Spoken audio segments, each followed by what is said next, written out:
تو انہوں نے پوچھا کہ آخر تم کون ہو؟ تو گھوڑسوار نے بتایا کہ میں کوئی اور نہیں بلکہ پیغمبر محمد صلی اللہ علیہ وسلم کے نواسے کا بیٹا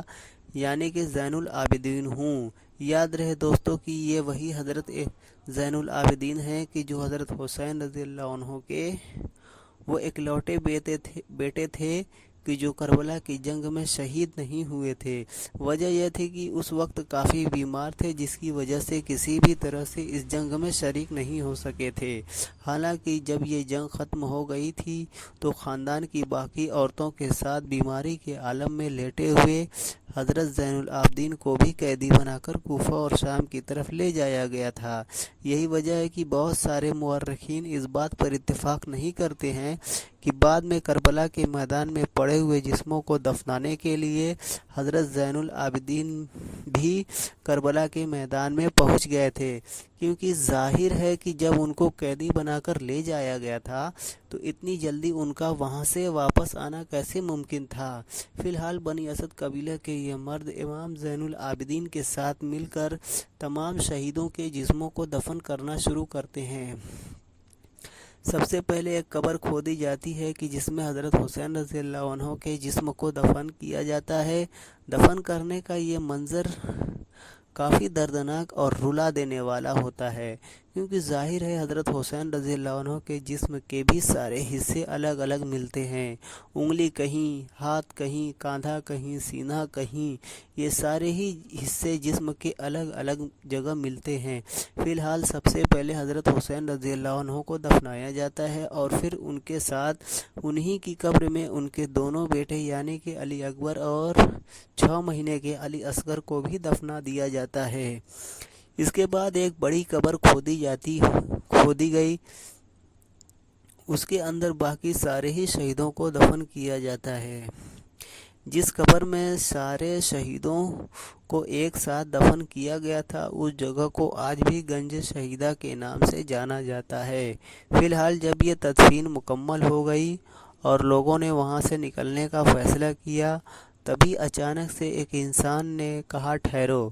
ہم نے ایک انسان کو تو ابھی دفن ہی نہیں کیا ہے، یہ دیکھو کوئی بوڑھے سے انسان ہے۔ آگے بڑھ کر حضرت زین العابدین نے جب دیکھا تو لوگوں کو بتایا کہ یہ دراصل حضرت حبیب ابن مظاہر ہیں، ہم ان کو ایک ایسی الگ جگہ پر دفن کریں تاکہ حضرت حسین رضی اللہ عنہ کی زیارت کے لیے جب کوئی آئے تو ان کو ضرور سلام پیش کر سکے۔ حضرت حبیب ابن مظاہر کو بھی دفن کر دیا گیا۔ پھر اس کے بعد حضرت زین العابدین نے کہا کہ ایک انسان کی تدفین باقی ہے، پھر سب لوگوں کو دریائے فرات کی طرف چلنے کو کہا۔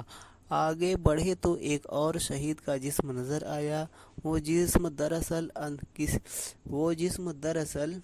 کسی اور کا نہیں بلکہ حضرت عباس علمدار کا تھا۔ سب لوگوں نے مل کر حضرت عباس کو وہیں پر دفنانے کا فیصلہ کیا کہ جہاں پر دراصل جنگ کے دوران وہ گھوڑے سے نیچے آئے تھے۔ یہی وجہ ہے کہ آج بھی حضرت حسین اور حضرت عباس کی جو قبر ہے وہ دراصل آمنے سامنے ہے۔ یہ تو معاملہ ہے سارے شہیدوں کے جسموں کے دفن کرنے کا۔ اب جہاں تک سوال ہے حضرت حسین رضی اللہ عنہ کے اس سر کا کہ جس کو کاٹ کر یزید کے پاس لے جایا گیا تھا تو اس کو کہاں دفن کیا گیا تھا، تو اس کے بارے میں مورخین کے درمیان الگ الگ رائے پائی جاتی ہے، مگر جو سب سے زیادہ مشہور ہے وہ یہی ہے کہ بعد میں ان کے سر کو ان کی ماں یعنی کہ حضرت بی بی فاطمہ الزہرا رضی اللہ تعالی عنہا اور ان کے بڑے بھائی یعنی حضرت حسن رضی اللہ عنہ کے پہلو میں دفنایا گیا تھا۔ حالانکہ ناظرین یہاں پر آپ کو یہ بات بھی بتا دینا ضروری ہے کہ ویسے تو جیسا کہ میں نے آپ لوگوں کو یہ پہلے ہی بتا دیا ہے کہ مورخین کے بیچ اس بات کو لے کر الگ الگ رائے ہے کہ جس وقت تمام شہیدوں کو دفنایا جا رہا تھا اس وقت وہاں پر حضرت زین العابدین موجود تھے یا پھر نہیں تھے،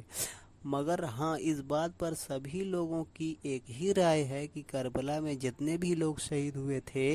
ان کو بعد میں پاس کے ہی علاقہ یعنی پاس ہی کے ایک گاؤں میں آباد قبیلے کے لوگوں نے دفنایا تھا، جس قبیلہ کو بنی اسد کے نام سے جانا جاتا ہے۔ فی الحال آج کی اس ویڈیو میں بس اتنا ہی، اور یہیں پر ختم کرتے ہیں۔ ویڈیو اگر انفارمیٹیو لگی ہو تو لائک کرنے کے ساتھ ساتھ دوستوں کے ساتھ ضرور شیئر کریں، اور اسی طرح کی نالجیبل اور ہسٹوریکل ویڈیو ہمیشہ دیکھنے کے لیے ہمارے اس چینل کو سبسکرائب کرنے کے ساتھ ساتھ بیل آئیکن کو ضرور پریس کریں۔